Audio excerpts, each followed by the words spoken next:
Hello aspirants, welcome to Veranda's Telugu channel. నేను మీ ప్రభు sir. So ఇవాళ మనం డైలీ కరెంట్ అఫైర్స్ సిరీస్లో ఉన్నాం. ఈ సిరీస్ అనేది చాలా ఇంపార్టెంట్ అండి, బికాస్ కరెంట్ అఫైర్స్ అనేది ప్రతి ఎగ్జామ్లో ఇంపార్టెంట్ ఆస్పెక్ట్గా నిలుస్తుంది. It not only restricts to prelims అండి, ప్రిలిమ్స్కి కాదు మెయిన్స్కి కూడా ఇది చాలా ఇంపార్టెంట్ ఆస్పెక్ట్గా మనం అబ్జర్వ్ చేయొచ్చు. యూపీఎస్సీలో కానీ, ఏపీఎస్సీలో కానీ, టీజీపీఎస్సీలో కానీ. సో దానికి సంబంధించిన ప్రీవియస్ డే కరెంట్ అఫైర్స్ యొక్క ఎంసీక్యూస్ చూద్దాం. Regarding the Kimberley process certification scheme and India story in 2026, consider the following statements. India holds the chairship of Kimberley process for the year 2026. KPCS mandate includes the restriction of diamonds linked to state-sponsored human rights abuses. So state-sponsored human rights abuses లేకపోతే criminal గ్రూప్సా లేకపోతే అనేది ఎక్స్ప్లిసిట్గా mention చేయలేదు. So wherever the option 2 is there, ఆ option మనం ఈజీగా eliminate చేయొచ్చు. సో ఇది కాదు, option is B. With reference to Indian public sector banks' performance in financial year 2025-2026, which of the following statements is or are accurate? PSBs recorded an all-time high net profit, fourth consecutive year. NNPS అనేది all-time low of 0.39%. Aggregate CRAR అనేది RBI mandate of 11.5%. Remained below అని అన్నారు. So below కాదు, above. It is around 16.6% ఉంది. So 3 కాదు, 1 and 2 correct option. So answer is B. Next, the Swadeshi market place recently integrate into DigiHaat consumer application primarily operates to which ecosystem అంటే ONDC. So ఇవాళ current affairs వచ్చేసరికి coal gasification, MSP, LEADS and LEAPS, DBN అంటే ఏంటో చూద్దాం, ఐబీపీఎఫ్ఏ, Kalam and Kavach యొక్క dialogue ఏంటో చూద్దాం, ginger machine అనేది ఎందుకు ఇంపార్టెంట్ అండ్ దాని యొక్క ఇండియా రిలవెన్స్ ఏంటో చూద్దాం, as well as minority affairs, ship building రీసెంట్గా జరిగిన ఇష్యూస్ నుంచి మనం అబ్జర్వ్ చేయొచ్చు. So first, cabinet approve scheme for promotion of surface coal and lignite gasification scheme, lignite projects with financial outlay of 37,500. So మనందరికీ తెలుసు, we are facing several kind of climate change related issues. So climate change ద్వారా మనకు under privilege sections every kind of ecosystem అనేది చాలా ఈజీగా effect అవుతుంది. So దీంట్లో నుంచి వచ్చే major sources of these green house gases అంటే మనం అబ్జర్వ్ చేయొచ్చు, it is from fossil fuels. అవునా కదా? It is from fossil fuels. So these fossil fuels అనే వాటిని మనం కంట్రోల్ చేయాలి. So majority of the gases like sulphur dioxide కానీ, నైట్రోజన్ డైఆక్సైడ్ కానీ, సో ఇలాంటి గ్యాసెస్ అనేవి మనకి కోల్ నుంచి మనం అబ్జర్వ్ చేయొచ్చు. సో ఈ కోల్ని మనం రిమూవ్ చేయాలి from the Faasil fuel. And ఈ కోల్ నుంచే మనం థర్మల్ ఎనర్జీని కూడా మనం తయారు చేస్తాం. థర్మల్ పవర్ ప్లాంట్స్ కూడా దీని నుంచే ఉంటాయి. సో అండ్ ఇంకా ఏమైనా యూజ్ ఉన్నాయో కోల్ అంటే, it can be used in different kind of ఇండస్ట్రీస్లో ఉన్న కోల్ని ఏమంటామంటే కోకింగ్ కోల్ అంటాం. కోకింగ్ కోల్ అనేది it is a different kind of coal. అది మనం డిఫరెంట్ కైండ్ ఆఫ్ సెక్టార్స్లో వాడుకుంటాం. ఫర్ సపోజ్ ఫెర్టిలైజర్స్లో వాడుకుంటాం, to produce ammonia gas, to produce natural gas. So ఇట్లా డిఫరెంట్ కైండ్ ఆఫ్ గ్యాసెస్ తయారు చేయడానికి మనం ఈ యొక్క కోకింగ్ కోల్ని వాడుకుంటాం. సో ఈ సర్ఫేస్ కోల్ లిగ్నైట్ గ్యాసిఫికేషన్ అంటే మనం డైరెక్ట్గా కోల్ని వాడుకోకుండా ఈ కోల్ని మనం వేరే ప్రోడక్ట్గా మార్చుకుంటాం. ఆ ప్రోడక్టే సిన్ గ్యాస్ అంటాం. సిన్ గ్యాస్ అంటే సింథటిక్ గ్యాస్. సో దీని నుంచి different kind of gases like ammonia gas కానీ, అమోనియా అంటే ఫార్ములా ఏంటి, NH3, as well as LNG, methanol. Methanol is a kind of alcohol. Methanol formula ఏంటి, CH3OH. సో ఇట్లా different kind of gases తయారు చేసుకునేసరికి మనకి ఈ కోల్ గ్యాసిఫికేషన్ అనేది easy అవుతుంది. సో ఇక్కడ మనం అబ్జర్వ్ చేస్తే సర్ఫేస్ అని ఉంది. ఇంకేమైనా డిఫరెంట్ టైప్ ఉంటుందా అని అంటే అండర్ గ్రౌండ్ కోల్ గ్యాసిఫికేషన్ కూడా ఉంటుంది. సో ఈ గ్యాసిఫికేషన్ అంటే ఏంటో చూద్దాం, అండ్ దీని యొక్క ఇంపార్టెన్స్ కూడా మనం అబ్జర్వ్ చేద్దాం. అండ్ ఈ యొక్క ప్రాజెక్ట్ మనం ప్రైవేట్ ఇన్వెస్ట్మెంట్ ద్వారా సోర్స్ చేసుకోవాలనేది ఎయిమ్ అండి. సో ఫైనాన్షియల్ అవుట్లే 37,500, టార్గెట్ వచ్చేసరికి 75 million tons of coal lignite across 25 projects చేయాలని ఉంది. So total 75 million tons of coal lignite across నుంచి మనం గ్యాసిఫికేషన్ చేయాలి. అండ్ నేషనల్ కోల్ గ్యాసిఫికేషన్ యొక్క మిషన్ యొక్క మెయిన్ టార్గెట్ ఏంటంటే 100 మిలియన్ టన్స్ చేయాలి from the 2030.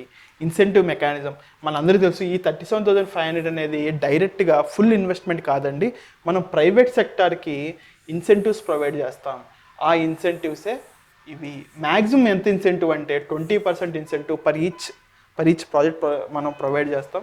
So maximum incentive for single project వచ్చేసరికి 5,000 crore, ప్రోడక్ట్ కేటగిరీ వచ్చేసరికి 4,000 crore. Corporate entity or group అంటే same company, for suppose Adani company ఉంది, అది కోల్ గ్యాసిఫికేషన్ చేద్దామని అనుకుంటుంది. సో ఆ కంపెనీ డిఫరెంట్ ప్లేసెస్లో పెట్టుకున్నా సరే మ్యాక్సిమం ఈచ్ కంపెనీకి 12,000 crores మాత్రమే వస్తాయి. Total investment, expectation investment 2.5 to 3 lakhs. మనం ఎట్లా చెప్పాం సార్ ఇదంటే 20%కి 37,500 అయితే 100% ఎంత? ఆబ్వియస్గా అరౌండ్ 2 lakhs వస్తుంది. Gasification thermochemical process. So gasification అంటే ఏంటంటే it is a thermochemical process అండి. సో థర్మోకెమికల్ అంటే వి యూస్ థర్మల్ ఎనర్జీ అంటే సమ్ కైండ్ ఆఫ్ హీట్ని యాజ్ వెల్ యాజ్ కెమికల్ని కూడా మనం వాడతాం. సో కోల్ అండ్ లిగ్నైట్ తీసుకుంటాం, బొగ్గులు మనం తీసుకుంటాం, దాంట్లో heavy oxygen as well as steam as well as high హీట్ని ప్రొవైడ్ చేస్తే మనకి ఈ గ్యాస్ వస్తుంది. ఈ గ్యాస్ పేరే కార్బన్ మోనాక్సైడ్. ఈ carbon monoxide plus hydrogen gas మనకి బయటకు వస్తుంది. అండ్ దీంట్లో కొంచెం కైండ్ ఆఫ్ సల్ఫర్ ఉంటుంది. ఆ సల్ఫర్ని మనం స్క్రబ్బర్స్ నుంచి పంపించామనుకోండి, సల్ఫర్ కూడా ఎలిమినేట్ అవుతుంది, ఫైనల్ ప్రోడక్ట్ సిన్ గ్యాస్ వస్తుంది. ఈ సిన్ గ్యాస్ అనేది మనం అమోనియా తయారు చేసుకోవచ్చు, మెథనాల్ తయారు చేసుకోవచ్చు, యూరియా చేసుకోవచ్చు, ఎల్ఎన్జీ చేసుకోవచ్చు. సో మనందరికీ తెలుసు మనం అమోనియా అనేది 100%, ఆల్మోస్ట్ 100% మనం ఇంపోర్ట్ చేసుకుంటాం. యాజ్ యూరియాలో మనం అరౌండ్ 25% వరకు మనం ఇంపోర్ట్ చేసుకుంటాం. ఎల్ఎన్జీ 50% వరకు మనం ఇంపోర్ట్ చేసుకుంటాం. సో ఇలా డిఫరెంట్ కైండ్ ఆఫ్ ఆత్మనిర్భరత మనకు వచ్చే ఛాన్స్ ఉంటుంది. అండ్ మనం ఇక్కడ అబ్జర్వ్ చేస్తే surface versus under ground gasification అంటే ఫర్ సపోజ్ కోల్ అండర్ గ్రౌండ్లో ఉంటుంది, దాన్ని సర్ఫేస్కి తీసుకొచ్చి సపరేట్ ప్లాంట్స్లో ఈ oxygen, steam and high heat పంపిస్తే దాన్ని సర్ఫేస్ అంటాము. అండర్ గ్రౌండ్ అంటే భూమిలోనే ఉన్నప్పుడు నువ్వు oxygen, high heat as well as steam పంపిస్తే నీకు సిన్ గ్యాస్ అనేది బయటకు వస్తుంది. సో డిఫరెన్స్ అయితే అదే. నెక్స్ట్ వచ్చేసరికి cabinet approves minimum support prices for kharif crops for marketing season 2026-2027.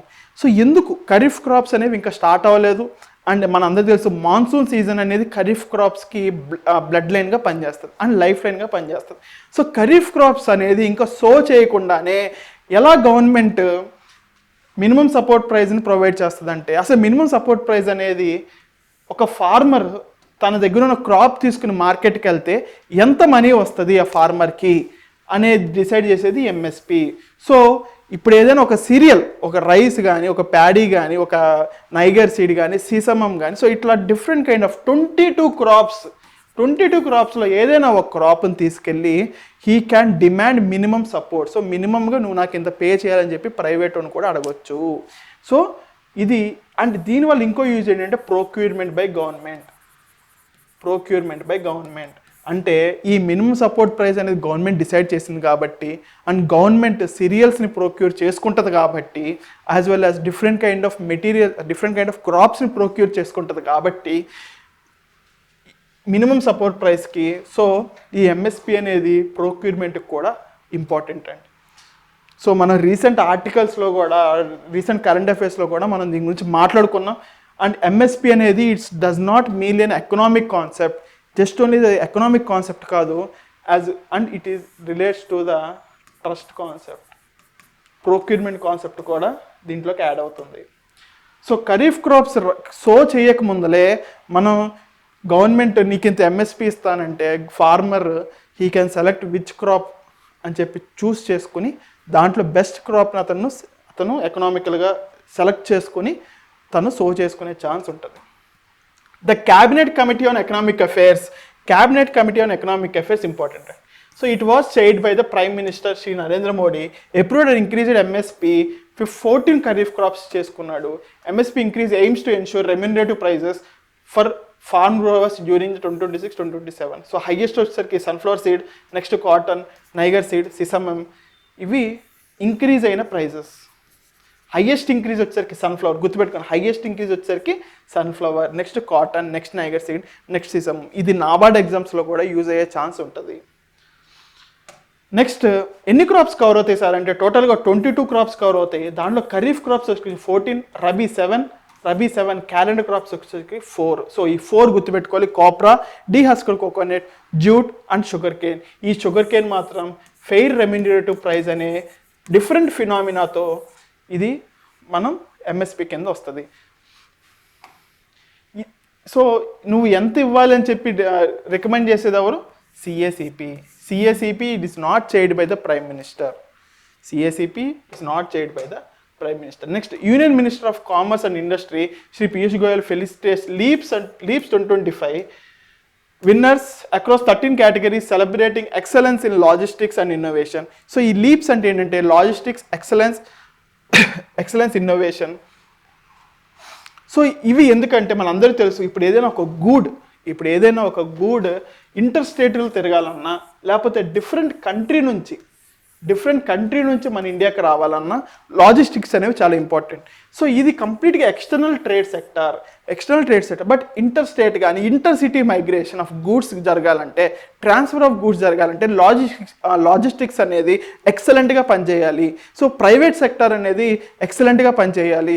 So మనం గవర్నమెంట్ దాన్ని ఎంకరేజ్ చేస్తూ గుర్తిస్తూ ఉంటుంటే ఆటోమేటిక్గా బూస్టింగ్గా ఉంటుంది డిఫరెంట్ కైండ్ ఆఫ్ ప్రైవేట్ సెక్టార్స్కి. సో దానికి సంబంధించిన అవార్డ్సే LEAPS awards across 13 categories. So LEAPS awards 2025 it is based on the phenomenon of LEADS అండి. సో లీడ్స్ అంటే ఏంటంటే logistics is across different states compiled by DPIIT, department of promotion of internal trade. So internal investment and internal trade. So ఇది comes under ministry of commerce. So ఇది ఒక leads అనే report తయారు చేస్తుంది. ఈ రిపోర్ట్లో ప్రతి స్టేట్ యొక్క పెర్ఫార్మెన్స్ని గుర్తిస్తుంది. సో ఎలా గుర్తిస్తుంది సార్ అంటే ఇది 2025లో ప్రతి స్టేట్ని ఈ 3 categories పెడుతుంది. కానీ 2026లోకి వచ్చేసరికి 4 categories అయినాయి. ఈ 4 categories exemplars, high performance, accelerators, growth seekers. State performance mapping మనం అబ్జర్వ్ చేస్తే కోస్టల్ డిస్ట్రిక్ట్లో బెస్ట్ ఎగ్జాంపుల్గా నిలిచింది తమిళనాడు. ల్యాండ్ లాక్డ్ అంటే ఏదైనా ఒక స్టేట్ వేరే వాటర్ బాడీతో కనెక్ట్ అవ్వకుండా ఉంటే దాన్ని ల్యాండ్ లాక్డ్ అంటాం. అది దానిలో బెస్ట్ స్టేట్గా నిలిచింది యూపీ. నార్త్ ఈస్టర్లో మిజోరాం, యూటీలో ఢిల్లీ, అన్ని యూటీస్లో Delhi. LEAPS awards by and minister గారు and he observe few things like exports అనేవి మనకి 863 బిలియన్ రీచ్ అని, దాని టార్గెట్ వచ్చేసరికి $1 trillion. 2026లో మనం టార్గెట్ చేయబోతుంది అరౌండ్ 1 trillion ఆఫ్ గూడ్స్ మనం ఎక్స్పోర్ట్ చేయగలగాలి. And services it was increased from 8.5 to 9%, exports అనేవి 5%. So services growth is more than exports of goods. FTA coverage ఇది మనకి ఎందుకు పాసిబుల్ అవుతుంది సార్ అని అంటే free trade agreements with different kind of countries, వేరే కంట్రీస్తో మనం చేసుకునే అగ్రిమెంట్స్, దానివల్ల ఇది ఈజీగా పాసిబుల్ అవుతుంది. 38 డెవలప్డ్ కంట్రీస్తో వయా 9 ఎగ్జిక్యూటెడ్ అగ్రిమెంట్స్ మనం చేసాము. LEAPS awards air freight excellence అంటే ఫ్రైట్ అంటే transfer of goods through air excellence award ఎవరికి వచ్చిందంటే ఫెడెక్స్కి వచ్చింది. Road freight excellence award safe ఎక్స్ప్రెస్కి వచ్చింది. ఈ కామర్స్ అవార్డ్ డెలివరీకి వచ్చింది. Academic institution of mapping all these kind of logistics పెర్ఫార్మెన్స్ని కానీ ట్రాక్ చేస్తూ ప్రాపర్ ఇన్పుట్స్ ఇస్తూ దాన్ని చేసింది IIM Mumbai. Not IIM Ahmedabad, Bengaluru or Calicut, IIM Mumbai. Next IEPFA signs MOU with Prasar Bharati to amplify investor awareness initiative. So నేను ఈ ఆర్టికల్ ఎందుకు పెట్టానంటే ఇంపార్టెంట్గా investor education and protection fund authority అనేది మనకి రిలేట్స్ టు సెబీ అనుకుంటాం, security exchange board of India అనుకుంటాం. But SEBI కాదండి ఇక్కడ, it is under the ministry of corporate affairs. So UPSC ప్రిలిమ్స్లో ఇట్లా అడిగే ఛాన్స్ ఉంటుంది ఈజీగా. So this is a pit fall.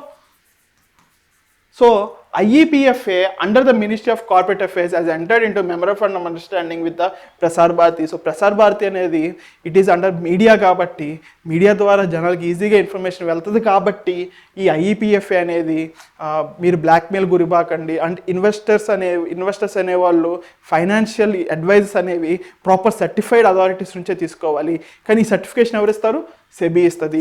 But IEPFA అనేది it will not come under SEBI, it will come under ministry of corporate affairs. And ఇక్కడ మనం observe చేస్తే the importance of collaborative public outreach, collaborative among IEPFA and Prasar Bharati, public outreach initiatives in strengthening investor awareness and promoting financial literacy among citizens across the country. Next amended Bharat net programme. ఈ amended Bharat net programme అనేది దాని meaning ఏంటంటే it was situated pilot in the Andhra Pradesh అండి. So Bharat net programme అంటే బేసిక్గా Bharat net programme అంటే ప్రతి important ఇన్స్టిట్యూషన్స్కి are గ్రామ పంచాయత్స్లో ఉన్న ప్రతి ఇంపార్టెంట్ ఇన్స్టిట్యూషన్స్కి లైక్ MRO ఆఫీస్ కానీ VRO ఆఫీసెస్ కానీ హాస్పిటల్స్కి కానీ మనం ల్యాండ్ ప్రొవైడ్ చేయాలి, ల్యాండ్స్ని మనం ప్రొవైడ్ చేయాలి, ఆప్టికల్ నెట్వర్క్స్ మనం ప్రొవైడ్ చేయాలి అనేది భారత్ జన్ యొక్క ఇంపార్టెంట్ ఆస్పెక్ట్ అండి.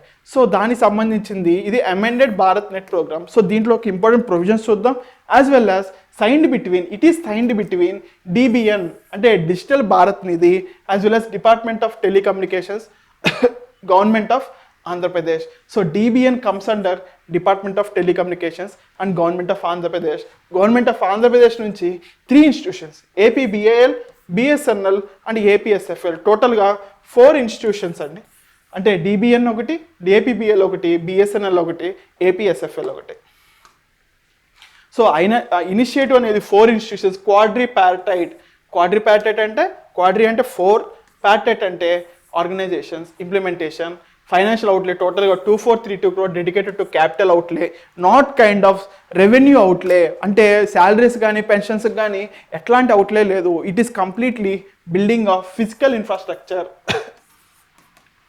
స్కోప్ వచ్చేసరికి మొత్తం 13,426 గ్రామ పంచాయత్స్కి ప్లస్ 3,942 నాన్ గ్రామ పంచాయత్స్ అంటే స్మాల్ విలేజెస్ కూడా ఇది అప్లికబుల్. అండ్ 1692 phase 1 గ్రామ పంచాయత్స్ ఏవైతే ఉన్నాయో అవి లీనియర్ ఆప్టికల్ చైన్స్ నుంచి రింగ్ టోపాలజీకి మనం పెడుతున్నాం. అంటే ఫర్ సపోజ్ లీనియర్ టోపాలజీ అంటే ఇవి కంప్యూటర్స్ అండి. Consider these are all computers. ఇవి సింగిల్ ల్యాన్ కనెక్షన్తో కనెక్ట్ అయి ఉన్నాయి. ఫర్ సపోజ్ నేను ఇక్కడ ఒక బ్రేక్ చేశాను, ఆటోమేటిక్గా ఇక్కడ నుంచి సోర్స్ ఉంది కాబట్టి ఈ 2 సిస్టమ్స్ పనిచేస్తాయి కానీ ఈ సిస్టమ్ పనిచేయదు. అలా కాకుండా నేను రింగ్ టోపాలజీ పెట్టాను అనుకోండి, రింగ్ టోపాలజీ పెడితే ఇవన్నీ కంప్యూటర్స్, నేను మధ్యలో ఒక లింక్ కట్ చేసిన అట్లీస్ట్ ఇటు నుంచి ఇన్ఫర్మేషన్ వెళ్ళొచ్చు, ఇటు నుంచి ఇన్ఫర్మేషన్ వెళ్తుంది. So it is saving. So 1692 phase 1 గ్రామ పంచాయత్స్కి లీనియర్ ఆప్టికల్ చైన్స్ నుంచి రింగ్ టోపాలజీకి వచ్చింది. అండ్ లెగసీ జీపోన్స్ నుంచి MPLS అనే ప్రోటోకాల్ వాడుకుని ఈ యొక్క రింగ్ టోపాలజీ అనేది తయారవుతుంది. GPONs అంటే మ్యాక్సిమం ఆప్టికల్ నెట్వర్క్స్ ఇవి డేటా లేని యాక్సెస్ అవుతాయి. మనకంత డెప్త్ అవసరం లేదు. బట్ GPONs నుంచి MPLSకి వెళ్తుంది. అండ్ డిజిటల్ భారత్ నిధి అనేది మనం ఏదో అబ్జర్వ్ చేస్తే దీని అంతకు ముందులో ఏమనేవాళ్ళం అంటే USOF అనేవాళ్ళం. It is a fund developed under tele act 2023. It is attached office under Department of Telecommunications. So Digital Bharat Nidhi, it is under Department of Telecommunications, not under Principal Scientific Advisory of the PM. Principal Scientific Advisory కాదు, it is under Department of Telecommunications. ఇది అంతకు ముందులో ఏమైనా projects చేసిందంటే 4G saturation project, mobile infrastructure to left wing extremism, border Himalayans islands and additional aspirational districts. So మనకి ఇదంతా తెలుసు. ఈ ఫండ్ అంటే సో ఆబ్వియస్గా దిస్ ఈజ్ ఫండ్ అండి. ఈ ఫండ్కి ఇన్ఫ్లో ఉండాలి అంటే there are some kind of sources ఉండాలి, యాజ్ వెల్ యాజ్ ఎక్స్పెండిచర్ చేసుకునే ఉండాలి. సో మన ఎక్స్పెండిచర్ మాత్రం ఈ 4G సాచురేషన్ కానీ సో ఇట్లా మామూలుగా భారత్ నెట్ ప్రోగ్రామ్కి కానీ సో ఇట్లా జరుగుతుంది. బట్ సోర్సెస్ అంటే ఆ ఫండ్కి మెయిన్ సోర్స్ ఏంటంటే it is coming under universal access levy. ఈ యూనివర్సల్ యాక్సెస్ లీవీ అంటే it is mandatory percentage of adjusted gross revenue of commercial telecom services and it will not lapse అండి. So ఆ fund అనేది continue అవుతూనే ఉంటుంది year on year, budget మీద సంబంధం ఉండదు. సో ఫర్ సపోజ్ ఇలాంటి ఒక ఇన్ఫ్రాస్ట్రక్చర్ అనేది ఒక గ్రామ పంచాయతీ మీద పెట్టారు. పెట్టిన తర్వాత ఏదో ఒక కైండ్ ఆఫ్ సర్వీసెస్ దీనికి అవసరం. ఫర్ సపోజ్ ఆప్టికల్ కేబుల్స్ని మారుస్తూ ఉండాలి, యాజ్ వెల్ యాజ్ ఇన్ఫ్రాస్ట్రక్చర్ని మనం మారుస్తూ ఉండాలి. సో ఆబ్వియస్గా ఇక్కడ ఉన్న లోకల్ యూత్కి ఎంప్లాయ్మెంట్ కూడా దొరికింది, లోకల్ యూత్కి ఎంప్లాయ్మెంట్ కూడా దొరుకుతుంది. సో దీన్ని ఏమంటామంటే భారత్ నెట్ ఉద్యమీస్. అండ్ ఇలాంటి టెక్నాలజీస్ అనేవి మనం విలేజెస్లో కూడా మనం ప్రొవైడ్ చేస్తున్నాం కాబట్టి స్కిల్ డెవలప్మెంట్ కూడా యూజ్ అవుతుంది. నెక్స్ట్ కలాం కవచ్ అనేది యూజువల్గా it is not and military exercises but it is a dialogue, military dialogue. So ఈ మిలిటరీ డైలాగ్ అనే దాంట్లో పార్టిసిపేట్ చేసిన ఇన్స్టిట్యూషన్స్ ఏంటంటే సిఈఎన్, జేఓడబ్ల్యూఎస్ అండ్ బిసమ్. ఇది థర్డ్ టైం పార్టిసిపేట్ చేశారు and it is participating mainly for the tangible క్యాపబిలిటీస్ని develop చేసుకోవడానికి. It connects military leadership, policy makers and private deep tech ecosystem కూడా ఇందులో కనెక్ట్ చేశారు. సో ఇందులో మేజర్గా అనుకుంది ఏంటంటే జేఏ ఆర్కిటెక్చర్ అంటే జాయింట్నెస్, అండ్ జాయింట్నెస్ అంటే integrated multi domain operations via unified and theatre commands like land, sea, air, space. Individual కాకుండా కంబైన్గా పోటీ చేయలేదని కంట్రీ మీద. అండ్ ఆత్మనిర్భరత, సెల్ఫ్ రిలయన్స్ మనందరికీ తెలుసు. ఎవ్రీ కైండ్ ఆఫ్ వెపనరీ కానీ, డిఫెన్స్ ఎక్విప్మెంట్ కానీ, లేకపోతే అటాకింగ్ ఎక్విప్మెంట్ కానీ it should be made from India only. So Atmanirbharta and innovation. So ఆబ్వియస్గా ఫారెన్ కంట్రీస్ అనేవి చాలా 5G ఫైటర్ జెట్స్ కానీ సో ఇట్లా ఉన్నాయి. And we need to innovate our self to become the innovation successful ఉండాలి. And it will help the Atmanirbharta. Accelerating integrating of disruptive next generation technologies against modern threats. And I² imperative అంటే indigenisation and international collaboration, seeking trusted global partnerships. For suppose France partnership కానీ, co-development, technology transfer, supply chain integration.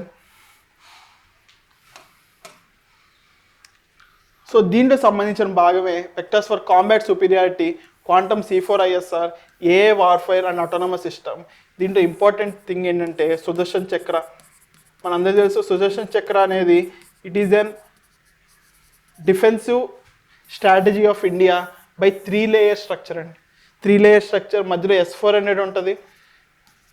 So ఇట్లా different kind of short range, medium range, long range missiles ద్వారా మనం కంప్లీట్గా defence ఎక్విప్మెంట్ని protect చేసుకోవచ్చు. As well హైపర్సోనిక్స్ and space సెక్యూరిటీని కూడా మనం important వెర్టికల్గా ఈ మీటింగ్లో డిస్కస్ చేయడం జరిగింది.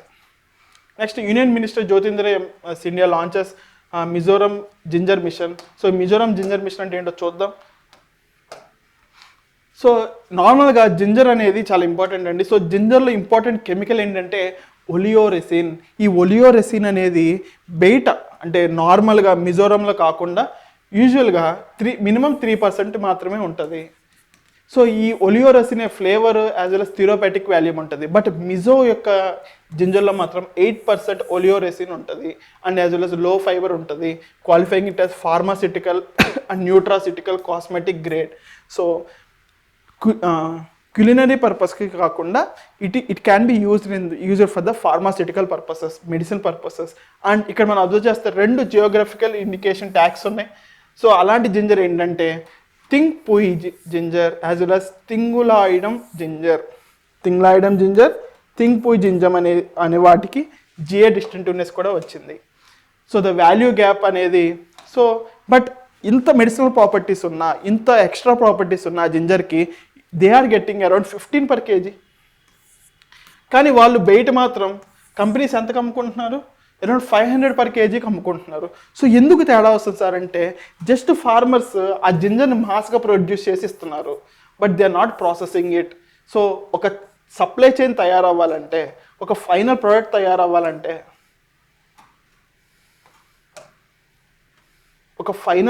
తయారవ్వాలంటే మనం it should pass in to the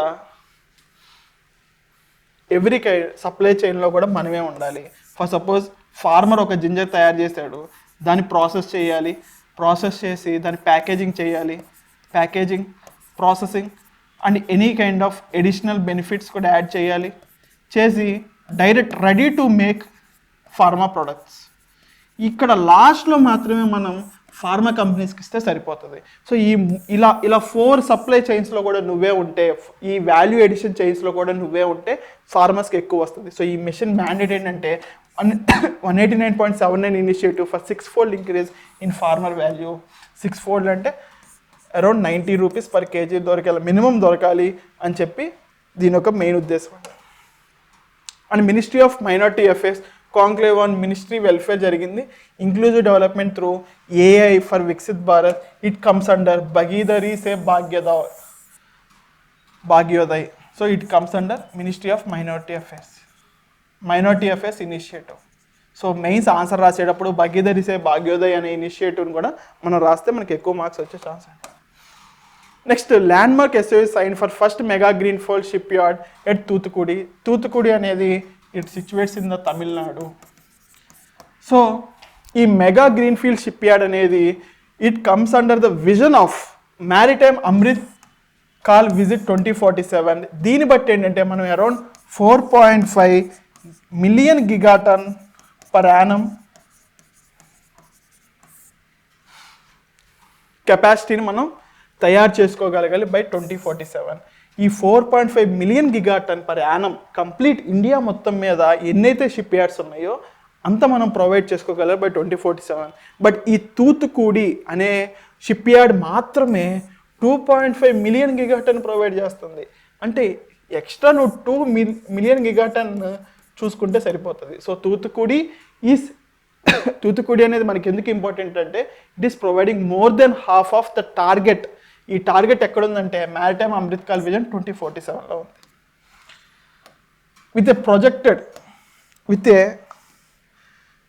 with a projected annual capacity of 2.5 million gigaton is expected of significantly transform India's commercial shipbuilding landscape and substantially enhance the country's current shipbuilding capacity. So దానికి సంబంధించిన questions మనం observe చేద్దాం. With reference to amended BharatNet programme and its implementation in Andhra Pradesh, consider the following statements. The project mandates an architectural shift from linear to ring topology. Correct? Under ring topology, data packets can automatically reroute the opposite direction of optical cable is served. So దీని గురించి మనం subject knowledge లేకపోయినా ఈ ring అనే ఫినామినాని బట్టి మనం దీన్ని ఈజీగా ఆప్షన్ చేయగలం. The programme is funded through digital Bharat Nidhi which was formally known as USOF.